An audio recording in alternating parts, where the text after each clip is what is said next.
viewers! Hello!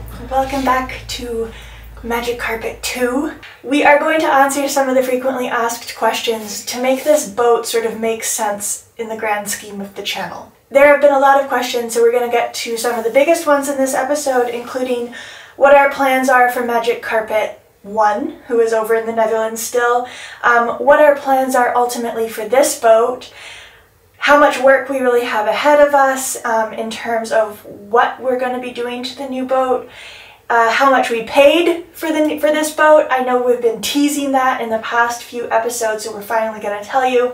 And we're also going to sort of share a bit more of the story of some of the characters that helped make this boat come alive to us, and that's going to be the end of the video.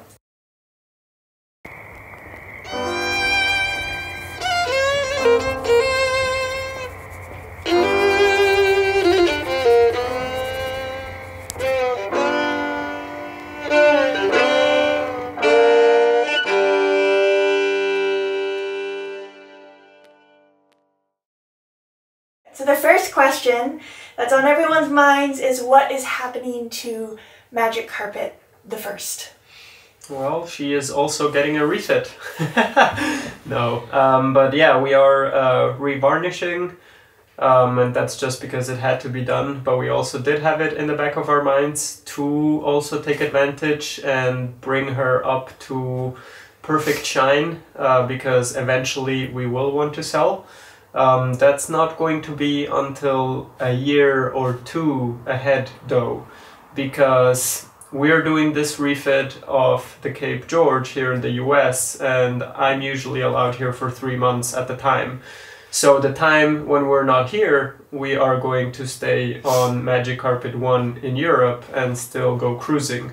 So that's for sure, for example, for next summer season. I mean, nothing's for sure. COVID's still around and everything is still pretty difficult, but that is the sort of plans we still try to make and see if they happen or not. Totally, and that's also going to factor into how the videos on this channel are going to play out going forward, right? Because we've got videos for the refit here, but then when visas run out and we have to go leave the country to somewhere else, then we will be returning to Magic Carpet. So going forward for the next year or two, there's going to be quite a good mix of refit videos and sailing videos over in Europe.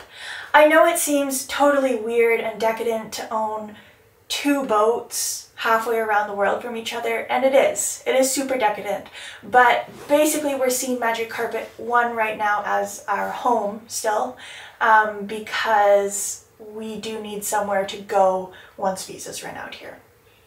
But yeah. And we do find it a very nice idea also to mix up content and get a little bit of sailing and a little bit of refit. I know that refit is not everyone's topic, so we're hoping to be able to mix up the content a little bit by still having one boat that we're cruising on and one boat that we're doing refit on. Totally. But basically, after the time is over and we're getting closer to launching the Cape George and starting to cruise on this boat, there will be no point in having 2 boats anymore.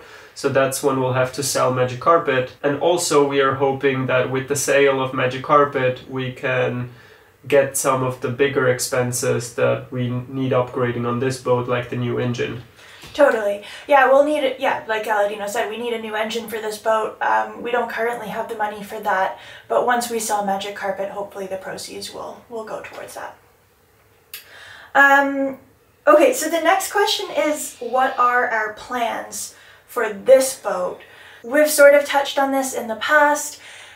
We bought this boat because we want to sail farther, and that's exactly what our plans are. We want to go around the world. We're still sticking true to our motto of around the world as slowly as possible, because we're in no great rush to just go around and say we've done it. We want to see everything along the way. We want to make beautiful videos.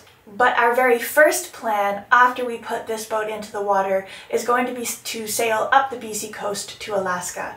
Not only is that one of the most beautiful coastlines in the world, in my opinion, and it's something I've wanted to do for a long time, but it'll also be a really good shakedown cruise in what is still local waters, because I would imagine that there's going to be some bugs and quirks to work out once we put the boat in the water, and we'll figure all those out. And then that first winter, we might stop in Canada, fix those problems that we've encountered, and then hightail it down to Mexico, and from there the world is our oyster, cross the Pacific, explore more of South America, but eventually just go far. This is our go far boat. Yeah. Now we're focusing on structural things and getting the boat seaworthy again, but making it a blue water boat that can go places is an entirely different league again, in terms of equipment mostly.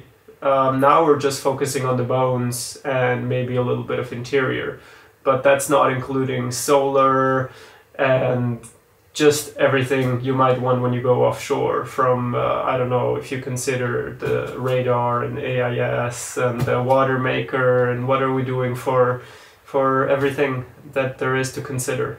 Yeah, exactly. I mean, once you start getting into that equipment side of things, things start getting really, really, really expensive. I mean, what we're doing right now, the structural work, it's a lot of work, but it's really not that expensive. We're doing it ourselves. The materials cost something, but it's not exorbitant. Yeah. So that's why that's for certain for now, and the rest is still not really planned. But as you just heard, we do have slight plans there. Yeah. And this might work out that way. So sort of on those lines, the next question is how much work we believe we have ahead of us. Every day we can get, we will be working. We have not written out a very exact plan yet. In the beginning, you have the luxury of, when you get stuck with one thing, you can continue on another one. So you start opening up doors or projects in different places on the boat.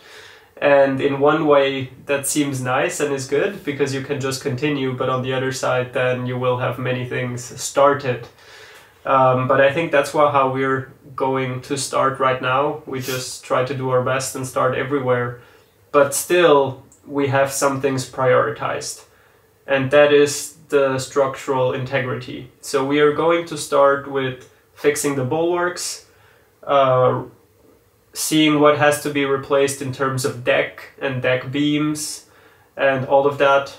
And if we get to it, then there will be preparations in the engine room that we can already do, taking out the engine, taking out all the plumbing, all the electrical, that's for sure. And then things that are higher on the list that we're not sure if we'll get to or not is interior redesigning. Totally. I think you summed it up pretty well there. Thanks. But I mean, essentially, there won't be a single square centimeter of this boat that we don't touch and do something on by the end of this, I think is the basic premise. So now getting to the question that a lot of you have been curious about and that we have been teasing. And the reason I've been teasing this question is because I wanted to sort of set up what we're actually dealing with before I tell you the answer. And of course what I'm talking about is how much we paid for this boat. We got what I think is it's a good price on the boat, and I knew that if I told you the price in sort of the first look of the boat, everyone would be going, holy crap, you guys got the deal of the century, which in some ways we did and in some ways we didn't, because you also need the luxury of time and, for example, this workshop on your side, because otherwise, things don't work out. Yeah, exactly. Like that. So we paid $11,000 for this boat. It was initially listed for 25, then it dropped to 21, and that's when we took the bait and we negotiated 11 out of it in the end. Yeah. So this is an excellent price for this boat. We are really, really, really happy that we got this boat at that price. But at the same time, I think it's you would need someone in our really unique situation in order to actually think that this is a steal of a deal, if that makes sense. I mean, there's so much work to do on this boat that if you don't have the luxury of time, the luxury of space, the luxury of skill, in Aladino's case, to actually carry out a refit of this size, then you would have just bought $11,000 worth of problems, which is really what this boat was. if you had bought this boat without the skill, without the time, without the space, then you would be taking it to a boatyard to do all this work and presumably running up into the hundreds of thousands of dollars worth of work. However, on the other hand, we know several people who bought Cape Georges for $100,000 price tags and then still took it to a yard to have $100,000 more worth of work done to the boat. So from that perspective, we really lucked out because this is a bare bones boat and the boat reflected that price. But the benefit of buying a bare bones boat is you can sort of build it up how you wish, and you're not paying a premium for equipment which is outdated or which might not totally work in a year or two, which you're going to have to replace anyway. And even if it does, maybe it wasn't your choice. And instead, like this, not that we can spend 100 grand on it because we don't have them, but if we were to, then all the items were our choice. Yeah. So yeah, of course, again, it comes with the time, but that's more of our philosophy. But yeah, overall, I'd say we're pretty happy with the price. I mean, we could afford it. We didn't have to take out a loan. It's fantastic. And now we've got this beautiful boat that we can customize to our liking, and that's pretty priceless. So we're really happy. Now, a big part of this story and of this boat coming to reality is all the people along the way that helped make it a reality. There's a lot of those people, and we want to sort of tell a part of that story to round out this video and to thank those people, but I think it also helps to sort of describe how this boat came to be and how we can continue to move forward with the boat. Yeah, and ultimately a big thank you to everybody for watching. Yeah. But if you ever run across anybody named like the names we're just going to mention, make sure you buy them a beer or a smoothie. Yeah. So I think the biggest thanks has to go to Scott, because he was really there for every stage of the process. He actually introduced us to Cape George boats to begin with. He alerted us to this ad when we were in France and sort of encouraged us to move forward with it. He was there poring over all the photos to inspect the boat with Aladino. And now he's gone ahead and basically set us up with all the tools we could need for this project. So literally unbelievable. It's unbelievable. Thank you so much. This apron was a Christmas gift from him. I mean, he's just gone above and beyond. I think he's really excited about traditional, beautiful, elegant, seaworthy boats. And he is just really thrilled to see one more Cape George sort of being restored and brought back to beautiful condition. Because they're very worthwhile boats. Oh, yeah. And Scott certainly recognizes that, and he's just really made this possible for us. Yeah, and I love his overall generosity, where it's not only about getting us an apron, for example, but it's also about supporting the craftsman, in this case Leah Kefkan at Best Coast Canvas, who does those aprons. Yeah. So it's the entire circle. It's not just about having it ordered somewhere so that we get it. It's the whole chain of also how it got to us and who made it. Where was it made? It's just unbelievable, the amount of thought and thoughtfulness that go into those decisions. Yeah. I mean, he ordered the tools from one of his friends who has a tool shop because he doesn't like supporting Amazon, which is just, it's great. There's just so much thoughtfulness behind everything that Scott does. So we're really completely blessed to have such a friend and patron in our lives. The next person I would like to thank is Charlene. Now, you may have noticed that the video quality just got a heck of a lot better. And that is because Charlene bought us a new camera. For me, this is one of the most exciting developments. I mean, apart from having a new boat, but like, this is so exciting for me personally, because I just am a huge geek about camera equipment, and I love creating these videos in as an artistic way as I can. And I mean, I'm just so happy with this camera. I think you're gonna see a lot of increased video quality going forward, especially as I continue to learn how to use it and make the most out of it. Yeah, we're just over the moon. Yeah. I have a tool shop with tools, and Maya has a camera. Well, we all do have all of this together. Yeah. But of course, one gets more excited about one and me about the other. Yeah. I'm excited about both, and you are too. I'm excited about both too, but I think at the end of the day, I understand a lot more about the camera. You understand a lot more about the tools. So for both of us, like I have to learn how to use a lot of these tools. You have to learn how to use the camera. So it's it's just fantastic. Okay, the next person to thank is Renee and Eddie. Oh yeah, if not at the very top of the list.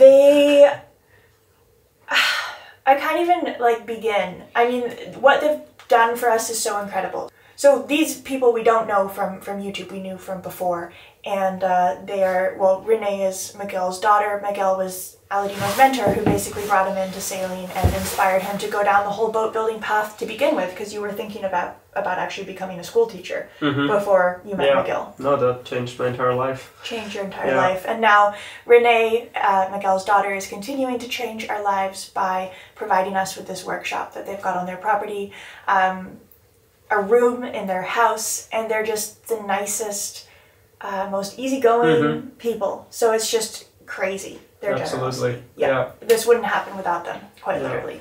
Thanks to Skyen, their dog, who barks every time I come in as well. Yeah. And along that lines, just thanks to Sterling and Tammy and Julia, Renee's brother and sister-in-law, for also being huge supports of this project and of us, and we're just crazy lucky to know you guys. Absolutely. Thanks to Dell for having helped to get this boat here. It was not always easy, and it got stuck, and it took way longer, and it needed parts taken off to even fit into the shed. So huge thanks to you as well. Yeah, Del spent hours getting this boat ready for transport. He also surveyed the boat for us by taking about 400 photos of every detail in the interior and sending it to us over in France, so we would not have bought the boat without Del's help. That was invaluable. Yeah, completely invaluable. To make an informed decision. Totally. Also a thank you to Greg, who just always has our back. Greg is always messaging us, asking what we need, and just trying to go out of his way to make our life easier, so that's incredible. Greg, thank you very much.